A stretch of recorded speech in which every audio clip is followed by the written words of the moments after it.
आज की हम क्लास में बात करेंगे माउंटेन हिल के बारे में। माउंटेन रेंज, जितनी भी माउंटेन रेंज है इंडिया में, वो कैसे आई हैं, कहाँ से आई हैं। इससे पहले की क्लास में आपने हिमालय पढ़ लिए हैं। हिमालय मैंने आपको सारे पार्ट बता दिए थे, ट्रांस, ग्रेट, मिडिल और शिवालिक या आउटर। ठीक है, अगर आपने ये क्लास नहीं देखी है तो यूट्यूब पे अवेलेबल है, आप उसको जाके चेक कर सकते हैं, सारी क्लास डिटेल में मिल जाएगी। आज की क्लास में हम बात करेंगे माउंटेन रेंज के बारे में। माउंटेन रेंज कैसे स्टार्ट होती है, इसको समझने के लिए पहले आपको थोड़ा कंसेप्ट पढ़ना पड़ेगा। कंसेप्ट क्या है कि माउंटेन रेंज बनी क्या है। देखिए, हिमालय कैसे बना ये आपको मैं बता चुका हूँ, बताया था। हिमालय बनने की जो कहानी है वो क्या थी, नीचे से इंडिया ऊपर की तरफ जाता है। टेथिस सी हुआ करता था पहले, टेथिस सी की जगह क्या बन गया, हिमालय बन गया। ये आपको बताया था कैसे बना। सबसे पुराना पार्ट बताया था हिमालय का, कौन सा था, पीछे वाला, जिसको आप क्या बोलते हैं, ट्रांस हिमालय। सबसे नया पार्ट बताया था हिमालय का, वो कौन सा था, सबसे आगे वाला, उसको क्या बोलते हैं, शिवालिक हिमालय बोलते हैं। इंडिया पहले कहाँ हुआ करता था, यहाँ बताया था मैंने आपको। और ये लाइन मैंने आपको बताई थी, यहाँ पे लाइन जाती है कौन सी, ट्रॉपिक ऑफ कैप्रिकॉर्न, जिसको आप कहते थे हिंदी में मकर रेखा। ट्रॉपिक ऑफ कैप्रिकॉर्न का नंबर बताया था मैंने आपको 23.5 सर्दन। नीचे की तरफ आती है कि नहीं आती, इक्वेटर के नीचे आती है कौन सी, ट्रॉपिक ऑफ कैप्रिकॉर्न आती है, और ऊपर कौन सी आती है, ट्रॉपिक ऑफ कैप्रिकॉर्न। जब हिमालय नहीं बना था तब इंडिया नीचे था।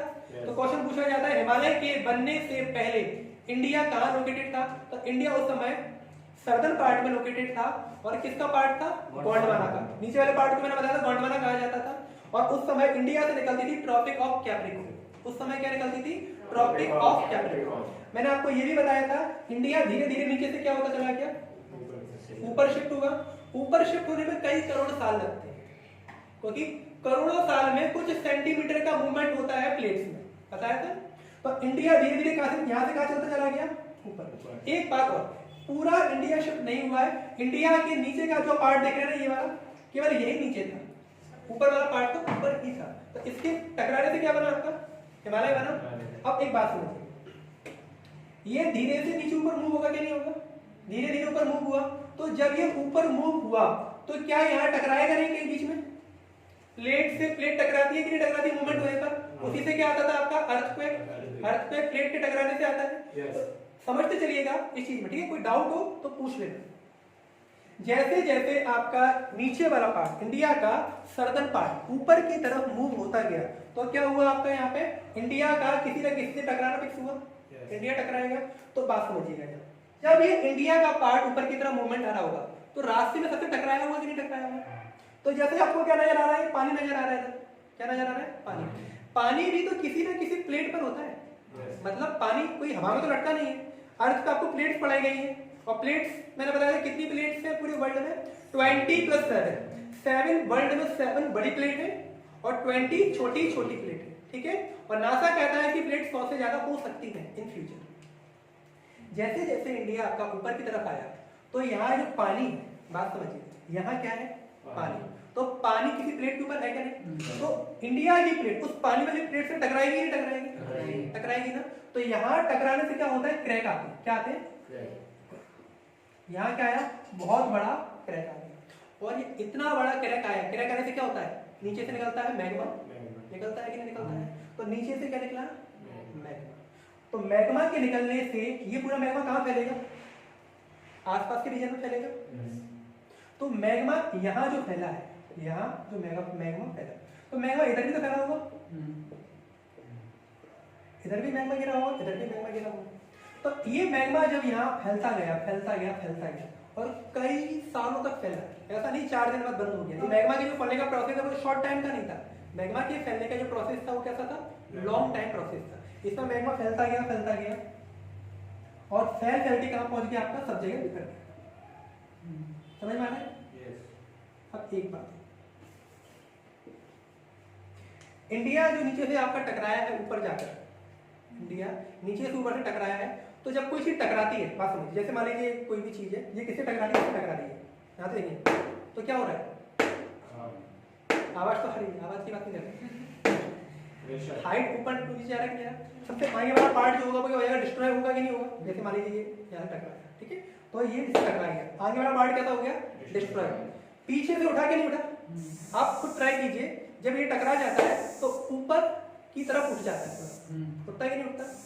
तो कौन सा पार्ट ऊपर की तरफ उठता है, पीछे, कौन सा पीछे वाला होता है कि नहीं होता? आप जब टकराएंगे इसको तो पीछे का पार्ट क्या हो जाएगा? उठ जाएगा। तो इंडिया के पीछे का पार्ट कौन सा है? इंडिया टकराया तो यहाँ से था ना, यहाँ पे क्या बन गया आपका? हिमालय। हिमालय को आपको पढ़ा चुका हूँ मैं, ठीक है। अब नीचे का पार्ट उठ गया होगा कि नहीं उठा होगा? इंडिया के नीचे का पार्ट उठा होगा, ये वाला। हिमालय को छोड़कर नीचे की जो पहाड़ी है, क्या है? पहाड़ी है, ठीक है। उसमें सबसे नीचे की जो पहाड़ी है वो ज्यादा ऊंचाई पर है, समझ में आ रहा है? क्योंकि इंडिया टकराया तो ये वाला पार्ट क्या उठ जाएगा, तो यहाँ पर जो पहाड़ बनेंगे वो ऊंचाई पर होंगे कि नहीं होंगे? और आगे गड्ढा होगा कि नहीं होगा? एक तरह से तो आगे जो गड्ढा बना, गड्ढा का मतलब हो गया जो नीचे लोअर पार्ट, समझ में आ रहा है? तो वो भर गया है जिससे नदी के द्वारा लाई गई मिट्टी से। गड्ढा कहाँ बना आपका? समझिए, ये वाला जो पार्ट है वो क्या बना आपका? गड्ढा। गड्ढा बन गया यहाँ पे ऐसे। अब ये गड्ढा आपको दिखता है क्या? यहाँ पे क्या पड़ रहा है? यूपी पड़ रहा है ना, तो यूपी में आपको गड्ढे में नजर आता है क्या? यूपी नहीं। तो करोड़ों साल के बाद में जब यहाँ से नदियां निकली है, गंगा यमुना वगैरह, जो नदी निकली है उसमें मिट्टी भी बहकर आती है कि नहीं आती है? तो मिट्टी का जो पानी है वो यहाँ पे क्या हो गया? इकट्ठा हो गया, ठीक है। तो मिट्टी के पानी के द्वारा लाई गई, सॉरी, नदी के पानी के द्वारा लाई गई मिट्टी से ये पूरा गड्ढा क्या हो चुका है? भर चुका है। और गड्ढा भरने का वजह पूरा प्लेन बन जाता है। इसी को आप क्या बोलते हैं? मैदानी भाग। क्या बोलते हैं? मैदानी भाग। तो मैदानी भाग आपको सबसे ज्यादा कहाँ देखने को मिलता है? UP region. तो नदी के द्वारा लाई गई जो मिट्टी होती है वो सबसे ज्यादा फर्टाइल होती है कि नहीं होती? आपको मैंने डेल्टा में भी बताया था, जो डेल्टा बनता है वो किससे बनता है? नदी के द्वारा लाई गई मिट्टी से बनता है, और वो मिट्टी सबसे ज्यादा फर्टाइल होती है। तो ऊपर वाले पार्ट में क्या पाया जाता है? मैदान, प्लेन, जो सबसे ज्यादा फर्टाइल है। यहाँ पे खेती वगैरह ज्यादा मिलेगी आपको इस रीजन में। लेकिन नीचे का पार्ट क्या हुआ? उठ गया। अब ये मैग्मा निकलता गया, निकलता गया। मैग्मा ठंडा होने के बाद क्या बन जाता है? लावा बन जाता है। तो एक बात बताइए, ये मैग्मा निकल रहा है कई हजार साल, कई हजार ये साल मैग्मा निकलते जाए, तो मैग्मा सबसे ज्यादा कहाँ मिलेगा? इधर इधर इधर इधर कहाँ मिलेगा? सबसे पास वाले रीजन में मैग्मा आपको सबसे ज्यादा मिलेगा कि नहीं मिलेगा? मिलेगा। और मैग्मा जब ये बंद ही नहीं हो निकलना तो फिर कहाँ फैलता जाएगा? आगे जाता जाएगा, नहीं जाता जाएगा। तो मैग्मा के निकलने का जो प्रोसेस है वो काफी लंबा है, कई हजार लाख साल तक चला था। इसलिए जो मैग्मा है सबसे ज्यादा कहाँ पाया जाता है? इधर, ठीक है। लेकिन ये प्रोसेस आगे बढ़ता जाएगा तो ये वाला पार्ट भी कन्वर्ट हो जाएगा, यहाँ पे भी फैल जाएगा। और ये पार्ट कैसा हो गया? ऊंचा तो पहले ही था, और ये इसके गिरने से क्या हो गया? और ऊंचा हो गया। तो ये ऊंचा सूख गया काफी साल बाद, उससे क्या बनता है? ऊंचा वाला भाग बनता है। इसी को आप क्या बोलते हैं? प्लेटू बोलते हैं। बोलते कि नहीं बोलते हैं? और उसी प्लेटू पे जब इस प्रकार की चीजें हो जाती है तो उसको क्या बोलते हैं? माउंटेन या हिल बनता है कि नहीं बनता है? तो आपको ये समझ में आ रहा होगा इंडिया के सबसे नीचे की जो पहाड़ियां हैं वो ऊंचाई पर क्यों है? पहला रीजन, क्योंकि जब ये टकराया तो नीचे का पार्ट उठ जाता है, तो उससे क्या हुआ? आपका ये जो पहाड़ी है, पहाड़ी मतलब इस रीजन में जो आपको माउंटेन मिलेंगे, मतलब हिल मिलेगी, वो उसकी ऊंचाई इनसे ज्यादा होगी। पहली बात ये याद रखिए, ठीक है। दूसरी बात, यहाँ जो प्लेटू बना है, वहां यहाँ जो प्लेटू बना है वो किसके कारण से बना है? मैग्मा के कारण से बना है। मैग्मा कहां से निकला है? यहाँ से। बात समझ में आ रही है थोड़ी थोड़ी सी? दूसरी बात, जब मैग्मा निकलता है तो इस टाइम पीरियड में यहाँ पे पेड़ पौधे जानवर होंगे कि नहीं होंगे? होंगे, कुछ ना कुछ तो होगा उस जमाने में। तो वो पूरा किसमें चला गया? मैग्मा में ढक गया। और कई करोड़ों साल जब वो ढका रहेगा तो नीचे क्या बन जाता है? पेट्रोल बनता है कि नहीं बनता? पेट्रोल बनने का प्रोसेस तो यही है ना, कई करोड़ों साल तक किसी इंसान को, जानवर को अगर आप दबा के रख देंगे कई बड़ी मात्रा में, तो करोड़ों साल के बाद वो क्या बन जाता है? पेट्रोल बन जाता है। तो यहाँ पर ही आपको मिलता है क्या? बॉम्बे हाई। नाम सुना है आपने? बॉम्बे हाई। जो इस तरफ क्या होंगे उस समय? समुद्री मछली वगैरह होंगी कि नहीं होंगी? वेल मछली या समुद्री जीव होंगे कि नहीं होंगे इस साइड में? तो यहाँ पर जो आपका मैग्मा गिरा इस तरफ, समुद्र की तरफ, तो समुद्र की तरफ जो मैग्मा गिरा उसने क्या कर दिया? मछलियों को दबा दिया। अब करोड़ों साल हो गए तो वो मछलियां क्या बन गई? पेट्रोल वगैरह बन गई। तो यहाँ जो बॉम्बे हाई पाया जाता है वो महाराष्ट्र में सबसे ज्यादा पेट्रोलियम वाला प्लेस है। तो वहां पेट्रोल कहाँ से आया? समझ में आया? मछलियों के दबे से आया। अब प्लेटू आपका कहां से कहां फैला ये समझिए। क्वेश्चन जो पूछा जाएगा, अगर आपको एक कंसेप्ट क्लियर हो गया तो याद नहीं करना पड़ेगा, परमानेंट समझ में आ जाएगा। ये आपका मैग्मा कहां फैलता जा रहा है? ये काफी आगे तक फैलेगा। तो क्वेश्चन ये कहां तक मिलेगा आपको? ये आपको मिलेगा मेघालय तक। कहां तक मिलेगा आपको? यहाँ मेघालय देखा आपने मैप में? पड़ता है मेघालय। ये पूरा इस रीजन में फैल गया। अब एक बात, अब आप बताइए सबसे मोटा भाग कहां मिलेगा आपको चट्टान का? इसके पास वाले रीजन में मिलेगा कि नहीं मिलेगा? तो ये इतना मोटा हो चुका है मैग्मा के गिरने से, इतने कि नीचे अगर कभी भूकंप आता भी है ना तो इस रीजन में महसूस ही नहीं होता है। समझ में आ रहा है? जैसे मान लीजिए नीचे बम फट रहा है लेकिन आपका जो मकान है काफी ज्यादा ठोस है तो आपको ज्यादा फर्क पड़ेगा क्या? नहीं। लेकिन जो बिल्कुल कांटेक्ट में होगा उसको बहुत ज्यादा फर्क पड़ेगा। तो इस रीजन में ये क्या है, नीचे महाराष्ट्र है क्या? नहीं, महाराष्ट्र। तो महाराष्ट्र में इस रीजन में मैग्मा इतना ज्यादा गिरा हुआ है कि यहाँ पर जब अर्थक्वेक आता ही नहीं, आता तो होगा ना लेकिन महसूस नहीं होता है।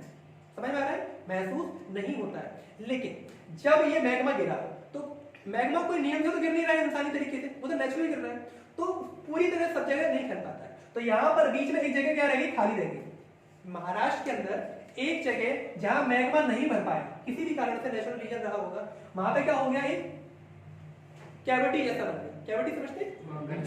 गड्ढा टाइप का हो गया। तो ये पूरे रीजन में तो क्या है, मैग्मा ही मैग्मा है, लेकिन यहाँ पर मैग्मा नहीं है। तो यहाँ पर अर्थक्वेक सबसे खतरनाक महसूस होता है। तो क्वेश्चन पूछा जाता है महाराष्ट्र के या साउथ इंडिया के किस क्षेत्र में भूकंप का अनुभव ज्यादा किया जाता है? तो उस प्लेस का नाम क्या है आपका? लातूर। क्या बोलते हैं इसको? लातूर। ये कहाँ आता है? ये हाँ, तो ये यहाँ पर क्या रीजन है अर्थक्वेक आने का? कैविटी का होना। मैग्मा तो सब जगह भरा, लेकिन यहाँ पे कैविटी बढ़ गई तो यहाँ पर भूकंप का महसूस काफी ज्यादा होता है। दूसरी बात समझिए, ये जो प्लेटू है वो पूरा कैसा है? प्लेन हो गया, प्लेन। तो जिस रीजन में ये प्लेटू पाया जाता है, जिस रीजन में ये प्लेटू पाया जाता है, ये सर्दर्न रीजन है क्या? सर्दर्न रीजन है क्या? नहीं। तो इसको क्या बोलते हैं? ये प्लेटू सब जगह मिलेगा, इधर भी मिलेगा आपको, थोड़ा इधर भी, और इधर मिलेगा आपको। ये पूरा क्या होगा? चलता है। अब समझिए नीचे कौन सा राज्य मिलेगा आपको? यहाँ कर्नाटका। कर्नाटका का ज्योग्राफिकली नेम है धारवाड़। क्या नाम है? धारवाड़। तो यहाँ पर आपको मिलता है कर्नाटका में धारवाड़ का पठार। क्या मिलता है? धारवाड़ का पठार, मतलब धारवाड़ प्लेटू। धारवाड़ समझ में आ गया क्या है? कर्नाटका का ज्योग्राफी नेम। प्लेटू कैसे बना ये समझ में आ गया? मैग्मा के गिरने से बना। सबसे मजबूत, सबसे मोटा लेयर प्लेटू का कहाँ मिलेगा आपको? इस रीजन में, महाराष्ट्र। तो इसको बोलते हैं क्या? महाराष्ट्र का प्लेटू। महाराष्ट्र का प्लेटू। और इसी के बगल में ये वाला जो पार्ट है, ये देख रहे हो, ये वाला, ये महाराष्ट्र का पार्ट है, लेकिन इसको कहा जाता है ज्योग्राफिकली विदर्भ। विदर्भ। ये जो पार्ट है वो महाराष्ट्र से अलग राज्य बनने की डिमांड कर रहा है। मतलब महाराष्ट्र के लोगों का कहना ये है कि जितना डेवलपमेंट इस रीजन में होता है, गवर्नमेंट जितना ध्यान इस पर देती है उतना ध्यान हम पर नहीं देती है, तो हमें अलग कर दीजिए, हम अलग राज्य बनना चाहते हैं। सुना होगा आपने? इसका जो सबसे बड़ा शहर है उसका नाम है नागपुर। क्या है? नागपुर। तो नागपुर कहाँ आता है? आता तो महाराष्ट्र में है, लेकिन महाराष्ट्र के विदर्भ वाले भाग में आता है। यानी महाराष्ट्र का जो ईस्ट वाला पार्ट है उसे क्या बोलते हैं? विदर्भ बोलते हैं। यहाँ तक समझ में आया? और इसलिए इस रीजन को बोला जाता है नागपुर का पठार। नागपुर प्लेटू। समझ में आ गया? तो एक बात बताइए, नागपुर का प्लेटू ज्यादा मजबूत होगा या फिर महाराष्ट्र का? क्यों? क्योंकि यहाँ मोटाई ज्यादा होगी कि नहीं होगी, तो धीरे धीरे इसकी मोटाई कम होती जाएगी कि नहीं होती जाएगी? अब समझिए आगे। यहाँ पर मिलेगा आपको क्या? छत्तीसगढ़। क्या मिलेगा? छत्तीसगढ़। छत्तीसगढ़ का ज्योग्राफिकली नेम है बस्तर। बस्तर। तो यहाँ पर इस प्लेटू को बोला जाता है बस्तर का पठार, बस्तर प्लेटू। बस्तर प्लेटू। तो ये हो गया आपका बस्तर प्लेटू। और समझिए ये राज्य आपको मिलेगा यहाँ पे आंध्र प्रदेश। आंध्र प्रदेश का जो नाम है ज्योग्राफिकली वो है रायलसीमा। क्या नाम है? रायलसीमा। तो यहाँ इसको बोलते हैं रायलसीमा का पठार। क्या बोलते हैं? रायलसीमा का पठार। देखो राज्यों के जो नाम है ना उसी आधार पर प्लेटू का नाम पड़ता है, डिपेंड करता है किस जगह पर है। यहाँ होगा तो क्या कहलाएगा? धारवाड़ का पठार। यहाँ हो गया तो क्या कहलाएगा? रायलसीमा। यहाँ हो जाएगा तो महाराष्ट्र का। नागपुर में हो जाएगा तो नागपुर का। ठीक है, याद तो नहीं करना, आगे समझिए। इसी जगह के ऊपर आ जाते जाएंगे तो आपको क्या मिलेगा? एमपी मिलेगा। ये तो एमपी के ऊपर वाले पार्ट में जो रीजन पाया जाता है, मतलब पूरा एमपी मैप नहीं है, थोड़ा टेढ़ा मेढ़ा रहता है। यहाँ जो ऊपर वाले पार्ट में जो रीजन पाया जाता है वो कौन सा है? प्लेन है। प्लेन। अब यहाँ से रिवर निकलती है कौन सी? नर्मदा रिवर। ठीक है, तो नर्मदा जो रिवर है ना वो इंडिया को, ध्यान से सुनिए, नर्मदा जो रिवर है वो इंडिया को नॉर्थ इंडिया और साउथ इंडिया दो पार्ट में डिवाइड करती है। जैसे इक्वेटर अर्थ को दो पार्ट में डिवाइड करता है, ऊपर वाला क्या कहलाता है? नॉर्थ हेमिस्फीयर, नीचे वाला सदर्न हेमिस्फीयर। इसी प्रकार से जो नर्मदा रिवर है वो इंडिया को दो पार्ट में डिवाइड करती है। एक ऊपर वाला कहलाता है नॉर्थ इंडिया, नीचे वाला कहलाता है साउथ इंडिया। आगे देखिए यहाँ पर कौन सी रिवर मिली आपको? नर्मदा। तो नर्मदा के ऊपर वाला जो पार्ट है ये क्या है? काफी प्लेन एरिया है। और इसमें ही आपका प्लेटू है क्या नहीं? प्लेटू। तो यहाँ आपको 3 प्लेटू मिलेंगे। जैसे यहाँ आपको अलग अलग नाम मिलेगा, जैसे आपको साउथ वाले रीजन में प्लेटू के अलग अलग नाम मिले, तो एमपी रीजन में आपको मिलेंगे 3, और ये आपके लिए ज्यादा इंपॉर्टेंट है। तो ये वाला जो रीजन है, ध्यान से सुनिए, इसको बोलते हैं मालवा का पठार। नाम सुना होगा, मालवा प्लेटू, नाम सुना है? इस वाले रीजन में अगर आप ध्यान से देखेंगे तो इसको बोलते हैं बुंदेलखंड का पठार। समझ में आया? बुंदेलखंड किसको बोलते हैं? एमपी और यूपी का कुछ क्षेत्र इसमें आ जाता है, एमपी और यूपी का। तो अपने वाले क्षेत्र में यानी मध्य प्रदेश में बुंदेलखंड खुद को सेपरेट होने की डिमांड करता है। सुना होगा, बुंदेलखंड वाले बोलते हैं हमको एक अलग राज्य बना दे। बुंदेलखंड डिमांड हो रही है कि नहीं हो रही? जैसे यहाँ पे किसकी हो रही है? विदर्भ की हो रही है। भविष्य में महाराष्ट्र से अलग हो जाएगा विदर्भ, कैपिटल रहेगी नागपुर। ठीक है, इसी प्रकार हो सकता है आगे जाके बुंदेलखंड आपका अलग हो जाए। बुंदेलखंड को अलग करने की चर्चा कई सालों से चल रही है, लेकिन वहां के लोगों का जो आंदोलन है, जो मूवमेंट है, वो क्या ठंडा पड़ जाता है। वरना जब छत्तीसगढ़ अलग हुआ था ना, तब बुंदेलखंड भी अलग होना चाहता था, आज भी डिमांड कर रहा है, लेकिन थोड़ा मामला कम पड़ जाता है। ये कौन सा हो गया? बुंदेलखंड। इसी के बगल में जो नीचे वाला रीजन आता है, जो किसे बोलते हैं? बघेलखंड का पठार। क्या बोलते हैं? बघेलखंड का पठार। बघेलखंड कहाँ आता है? ईस्ट में, तुम्हारे एमपी के ईस्ट वाले पार्ट। इसमें आपको मिलेगा सिंगरौली। सिंगरौली बताया था आपको, energy capital of MP. Energy capital of MP. तो ये वो कहाँ आएगा आपका? इसी जगह। यहाँ तक कोई दिक्कत नहीं। और यहाँ पर आपको मिलेगा झारखंड उड़ीसा तरफ मिलेगा आपको छोटा नागपुर का पठार। छोटा नागपुर का पठार। ठीक है, पठार कहां से बन रहा है समझ में आ गया? प्लेटू बने कैसे हैं वो समझ में आ गया? जिस रीजन में चलता जा रहा है वैसा वैसा उसका नाम होता जाता है। छोटा नागपुर का पठार कहाँ आता है? झारखंड। अब एक बात बताइए, सबसे ज्यादा मोटी चट्टान कहाँ पाई जाएगी? इस रीजन में। और जैसे जैसे इधर जाते जाएंगे वो चट्टान कैसे होती जाएगी? पतली। क्योंकि जितना माल यहाँ गिरा है उतना मैग्मा यहाँ गिरा होगा क्या? नहीं। तो खोदना किसको आसान है? इधर वाले को ना। इसको खोद सकते हैं क्या? नहीं। इतना मोटा है कि जिंदगी निकल जाएगी। मतलब आज के टाइम में ऐसी कोई टेक्नोलॉजी नहीं है जो आसानी से खोद पाए। आने वाले टाइम में कोई टेक्नोलॉजी होगी तो अपन खोद सकते हैं। इसलिए साइंटिस्ट या हमारी सरकार जितनी भी खुदाई वगैरह करती है वो इस साइड ज्यादा करती है। तो जो आपका छोटा नागपुर का पठार है ना, छोटा नागपुर का पठार है झारखंड में, वहां पर सबसे ज्यादा मिनरल्स निकलते हैं। तो मिनरल्स क्यों निकलते हैं? क्योंकि कभी दबे होंगे, कभी दबे होंगे, और इस रीजन को खोदना भी आसान है। तो बताइए, अगर हम इस रीजन को खोदें तो क्या हमें पेट्रोल नहीं मिलेगा? मिलेगा कि नहीं मिलेगा? तो यहाँ आपको क्या मिलेगा? इस रीजन में आपको पेट्रोल काफी ज्यादा मिल जाएगा। अब एक चीज और समझिए, ये वाला जो छोटा नागपुर का प्लेटू है ना, छोटा नागपुर का जो प्लेटू है वो आगे भी तो गया होगा, आगे गया होगा कि नहीं गया होगा? तो छोटा नागपुर का प्लेटू, ये कौन सा देश है बीच में? बांग्लादेश। इधर कौन सा देश आता है? बांग्लादेश। तो छोटा नागपुर का प्लेटू बांग्लादेश में गया होगा नहीं? ये प्लेटू जो बना है बांग्लादेश में बना होगा कि नहीं बना होगा? बांग्लादेश में भी बना था, बांग्लादेश में भी बना था। बांग्लादेश के बाद में कहां बन गया आपका? मेघालय।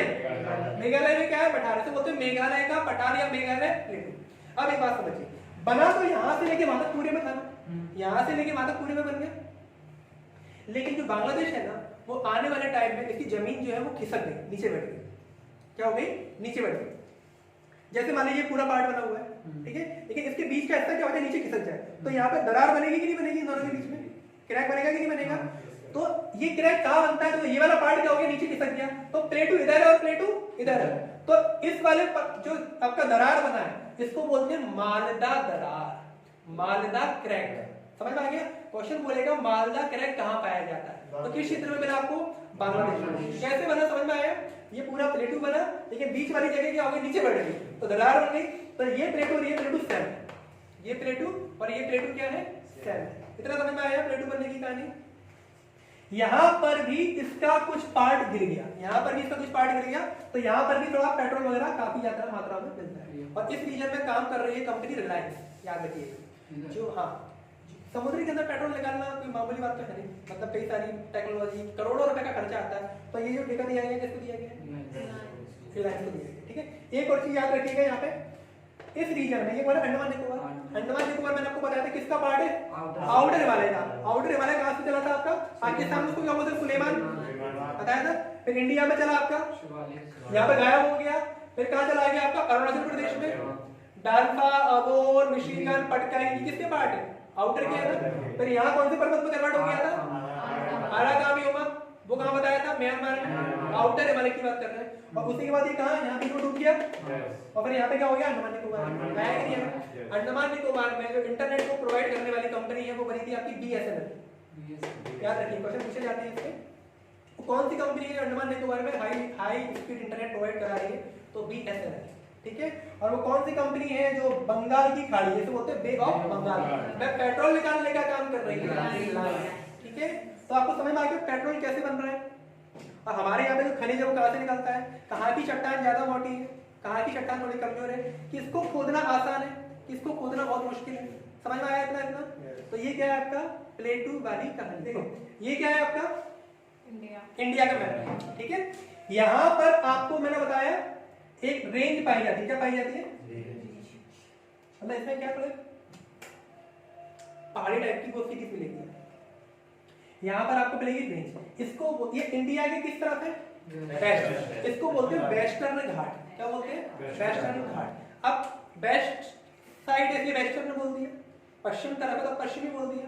घाट क्यों बोलते हैं समझिए, जो आपका मैग्मा गिरा था, मैग्मा गिरा था, वो कैसे गिरता है, एक एक करके गिरता है। कैसे करता है, एक एक करके। जैसे आप एक ही जगह पर कई सारी चीजों मिट्टी फेंक दीजिए, एक ही जगह पे आप कहीं फेंक दीजिए, बार बार मिट्टी फेंकिए, तो मिट्टी कैसी होती जाएगी, ऐसी गिरेगी पहले, फिर ऐसी गिरेगी, फिर ऐसी गिरेगी, गिरेगी नहीं गिरेगी, एक ऊपर एक फेंकेंगे। तो आप यहाँ पर देखेंगे एक स्टेप टाइप का बन जाएगा। और जब इस पे पानी भर जाता है, क्या भर जाता है, पानी, तो इसको बोलते हैं घाट। नदी का घाट देखा है आपने, ऐसा होता है कि सीधे आपने जहाँ पानी दिख रहा है वहां पैर डालो सीधे चले जाते, ऐसा होता है क्या, नहीं। क्या होता है, धीरे धीरे उसकी गहराई बढ़ती जाती है, होता है कि नहीं होता। इसको क्या बोलते हैं, घाट। तो ये वाला जो रीजन बना है किससे बना, मैग्मा से। तो मैग्मा से बना है, किस तरफ बना, वेस्टर्न साइड, इसलिए इसको बोलते हैं वेस्टर्न घाट। समझ में आया, वेस्टर्न घाट। वेस्टर्न घाट में पहाड़ी मिलेंगी आपको, उसी पहाड़ी में आपको नीचे वाली जो पहाड़ी है वो कैसी होगी, सबसे ज्यादा ऊंची। समझ में आ गया रीजन। दूसरी बात, ये वाली यहाँ पे भी आपको कुछ दिखाई दे रही है, यहाँ पे भी आपको क्या दिखाई दे रही है, यहाँ पे भी क्या बना था, पूरा ईस्टर्न घाट बन गया था। क्या बना, ईस्टर्न घाट। लेकिन परेशानी ये थी, यहाँ से कुछ नदियां निकलती थी, यहाँ से कुछ नदी निकलती थी। जब ये नदी बार बार काफी टाइम से टकराएंगी, क्या होंगी, टकराएंगी, तो ये घाट क्या बीच बीच में से टूट जाता है। इसलिए ईस्टर्न साइड वाला जो घाट है वो कंटिन्यू नहीं है। समझ में आ रहा है, ये बना तो वैसे ही था जैसे वेस्टर्न साइड बना, लेकिन इधर का जो घाट है वो इसको तोड़ चुका है। मतलब ये काट देख रहे हैं आप, ध्यान से देखिए, यहाँ दिख रहा है, यहाँ दिख रहा है, यहाँ दिख रहा है, बीच में दिख रहा है क्या, नहीं। लेकिन बीच में आपको ध्यान से देखो नदी दिखाई देगी, दिख रहा है, ब्लू लाइन क्या है, रिवर की लाइन है।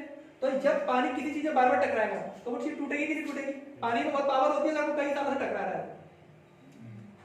तो यहाँ क्या पाया जाता है आपका, तो ये पार्ट हो गया आपका ईस्टर्न घाट, ये पार्ट हो गया आपका वेस्टर्न घाट। ईस्टर्न घाट और वेस्टर्न घाट कहीं ना कहीं मिलते हैं कि नहीं मिलते हैं। तो मैंने आपको बताया था नीलगिरी की पहाड़ी पर मिलते हैं। कहाँ मिलते हैं, नीलगिरी की पहाड़ी पर मिलते हैं। और वो पहाड़ी कहाँ मिलेगी आपको, इस रीजन में मिलेगी। तो ये तो होगी पहाड़ी। अब हर पहाड़ी का यानी हर हिल का एक पीक पॉइंट होता है कि नहीं होता, होता है कि नहीं होता। तो यहाँ पर जो पहाड़ी है नीलगिरी, उसका जो पीक पॉइंट है उसका नाम है डोडा बेटा। डोडा बेटा पीएससी जैसे एग्जाम में यहाँ से क्वेश्चन पूछे जाते हैं, एसएससी वगैरह में तो डायरेक्ट क्वेश्चन आता है, ठीक है। तो यहाँ पे क्या मिलेगा आपको, ईस्टर्न घाट, यहाँ मिलेगा आपको वेस्टर्न घाट, ठीक है। पानी जो बरसता है, जो पानी बरसता है जून के महीने में, वो सबसे पहले कहाँ बरसता है, केरल में। तो पानी बरसने का रीजन क्या है, जो पानी का बादल उठता है ना आपका जून के फर्स्ट वीक में, तो यहाँ मई जून में गर्मी ज्यादा पड़ती है, गर्मी पड़ेगी तो पानी ऊपर बनेगा, बादल बनेंगे, बादल बनेंगे तो जब ज्यादा वजन हो जाएगा ऊपर पानी में, जब वो होल्ड नहीं कर पाएंगे तो गिरेगा कि नहीं गिरेगा। तो बादल किसी से टकराते हैं तो भी पानी गिरता है। तो वो होता क्या है, यहाँ पे कौन सा घाट है, वेस्टर्न घाट, और यहाँ पे पहाड़ियां भी ऊंची है। वेस्टर्न घाट तो पूरे पे है ही, और मैंने बताया था नीचे वाले पार्ट में जो पहाड़ियां हैं वो इसके कंपेरिजन में ऊंची है क्या नहीं, तो उससे वो बादल टकरा जाते हैं और यहाँ केरल में बारिश कर देते हैं। समझ में आ रहा है, केरल में बारिश कर देते हैं। तो सबसे पहले बारिश क्या होती है, केरला में। इसके बाद पानी आपका आगे बरसेगा कि नहीं बरसेगा? तो वेस्टर्न घाट के कारण यहाँ पे बारिश होती है। क्या बताइए, क्या किस रीजन में बारिश होगी? बताइए, किस रीजन में बारिश होगी कि नहीं होगी?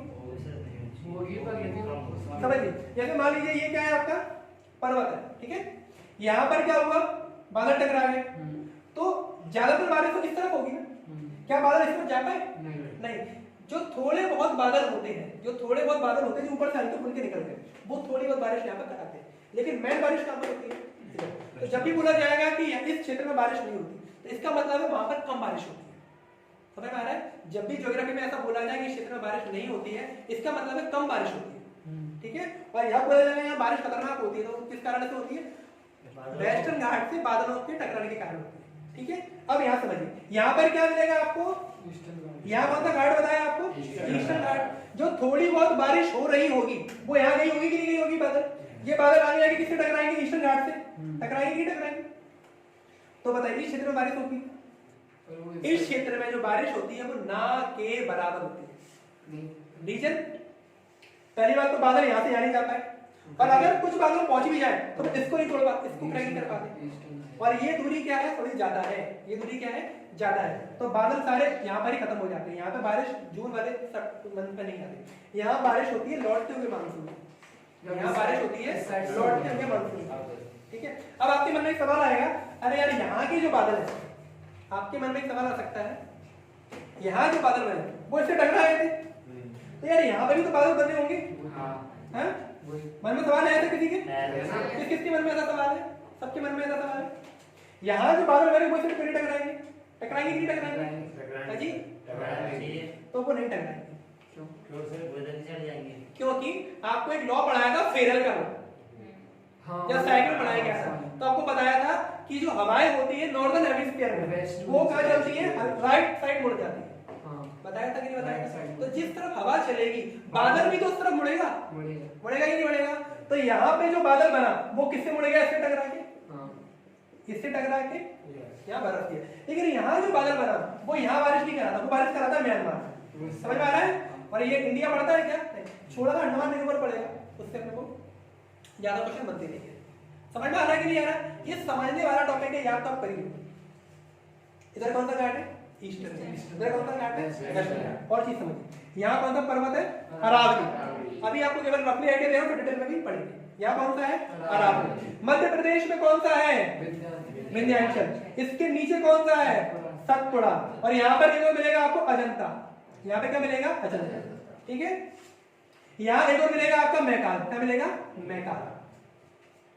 तो मध्य प्रदेश में विंध्याचल और सतपुड़ा, विंध्याचल और सतपुड़ा पर्वत के बीच में ही बहती है नर्मदा नदी। अच्छा एक बात और बता दें, जैसे आपको जब मैंने आपको ये इंडिया ऐसे बताया था, तो ये भी बताया था आपने कि इंडिया जो है वो नीचे से क्या है? उठा हुआ है। तो मतलब इंडिया का जो साउथ पार्ट है वो नॉर्थ पार्ट के कंपेयर में थोड़ा ऊंचाई पर है। लेवल की बात कर रहे हैं, सी लेवल।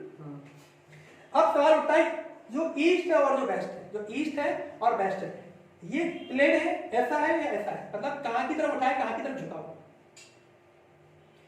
जो अब ऐसे वाले लेवल की बात कर रहे हैं। अभी मैंने बात की आपकी नॉर्थ टू साउथ, तो नॉर्थ वाला पार्ट थोड़ा झुका है, साउथ वाला पार्ट उठा हुआ है। रीजन समझा दिया था। हिमालय जब बना था तो टकराया, इससे आगे का हिस्सा झुक गया, नॉर्थ वाला हिस्सा झुक गया, और साउथ वाला हिस्सा क्या हुआ? ऊपर की तरफ उठ गया। तो ये कारण है जो आपको यहाँ नीलगिरी वगैरह की पहाड़ियां हैं वो थोड़ा ऊंचाई पर है, ठीक है। ऊटी का नाम है, ऊटी इसी रीजन में सबसे ज्यादा घूमने फिरने वाली जगह है, सबसे ज्यादा टूरिस्ट प्लेस ऊटी है, लोग घूमने जाते हैं। अब जानिए इस वाले रीजन में आपका जो पार्ट है वो किस तरफ उठा है। इस वाले रीजन में आपका जो पार्ट है उस तरफ उठा हुआ है। आप समझिए क्यों? क्योंकि यार मैग्मा तो सारा इधर गिर गया ना। समझिए, मैग्मा गिरता जाएगा गिरता जाएगा गिरता जाएगा गिरता जाएगा, तो लेवल उठेगा कि नहीं उठेगा? इतनी मोटी लेयर बन जाएगी, अपने आप उठ जाएगा, उठेगा कि नहीं उठेगा?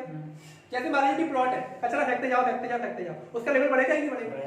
बढ़ता कि नहीं बढ़ता? 2-4 फुट का पता नहीं चलता। तो ये तो कई हजार साल से मैग्मा गिर रहा है यहाँ पर, तो लेवल बढ़ेगा कि नहीं बढ़ेगा? देखो यहाँ का लेवल हो गया ऊपर और यहाँ का लेवल हो गया नीचे, और हमको ये कैसे पता चला कि यहाँ का लेवल ऊपर है यहाँ का नीचे?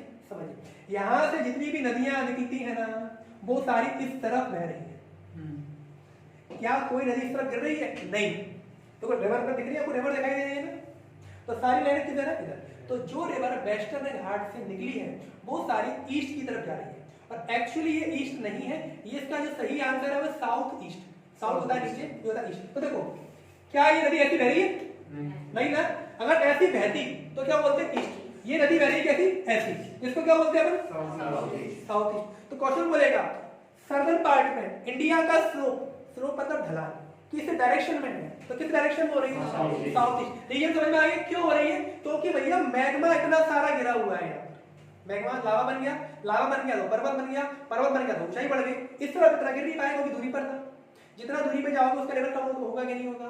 तो यहाँ पे क्या बन गया? एक स्लोप बन गया। समझ में आया? यहाँ कौन है? ईस्टर्न घाट, यहाँ कौन है? वेस्टर्न घाट। ईस्टर्न घाट और वेस्टर्न घाट क्या बोलते हैं? नीलगिरी। नीलगिरी की हाईएस्ट पीक पॉइंट क्या है? डोडा बेटा। याद रहेगा? डोडा बेटा। देखो नीचे के जो नाम आएंगे ना वो साउथ इंडिया के हिसाब से होंगे। सारी नदी इस तरफ बह रही है, तो बताइए नर्मदा उल्टा क्यों बहती है?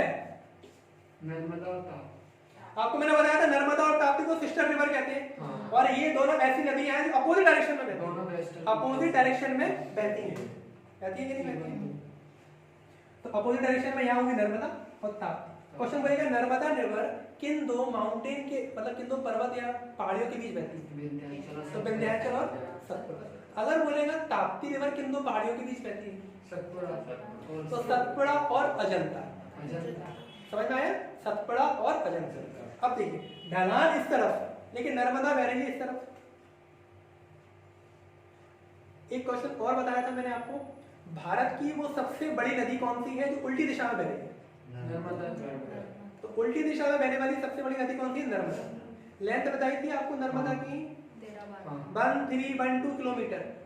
ठीक है। सबसे कम किस राज्य में बहती है नर्मदा? उसमें महाराष्ट्र में। थोड़ा सा पार्ट टच करना है। ढलान तो इस तरफ है, ढलान तो इस तरफ है, लेकिन ये नर्मदा नदी उल्टी क्यों बहती है? क्योंकि यहाँ पे पर्वत बताया था आपको कौन सा? मैकाल। मैकाल पहाड़ी बताई थी यहाँ पर।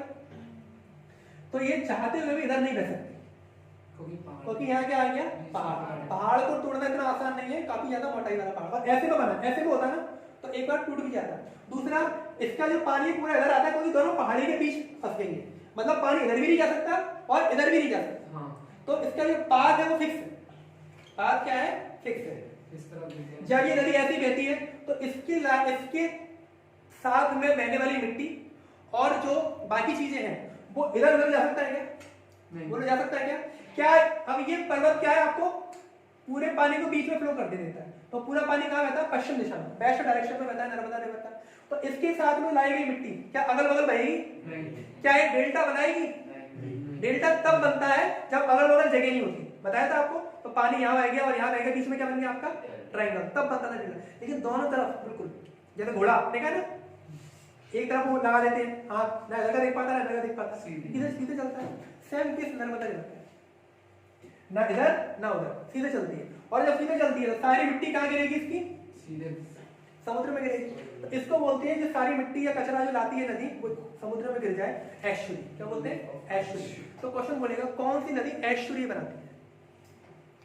एस्चुरी या डेल्टा, दोनों चीजें समझ लीजिए। डेल्टा का मतलब होता है जैसे कोई नदी बह रही है आपकी और थोड़ी इधर निकल जाए आपकी और थोड़ी सी एक रात चल जाए, तो बीच में जो बना मिट्टी का एरिया उसे क्या बोलते हैं? डेल्टा। डेल्टा का शेप नॉर्मली कैसा होता है? ट्रायंगल। लेकिन नदी इधर उधर जा नहीं पा रही, पूरा एक ही जगह गिर जाती है। तो एक जगह गिरेगी तो उसके साथ में जितनी भी चीजें आ रही है वो भी तो साथ में गिरेगी कि नहीं गिरेगी? तो वो इकट्ठा होगी कि नहीं होगी? उसको बोलते हैं एस्चुरी। एस्चुरी। क्वेश्चन बोलेगा एस्चुरी बनाने वाली सबसे बड़ी नदी बताइए, या इनमें से कौन सी नदी एस्चुरी बनाती है? तो जो नदी पहाड़ों के बीच में से होकर बहती है वो हमेशा एस्चुरी बनाती है, क्योंकि लेफ्ट राइट मोड़ने का ऑप्शन ही नहीं है ना। तो सारी जितनी भी चीजें कहाँ जाएंगी? समझ में आ रहा है?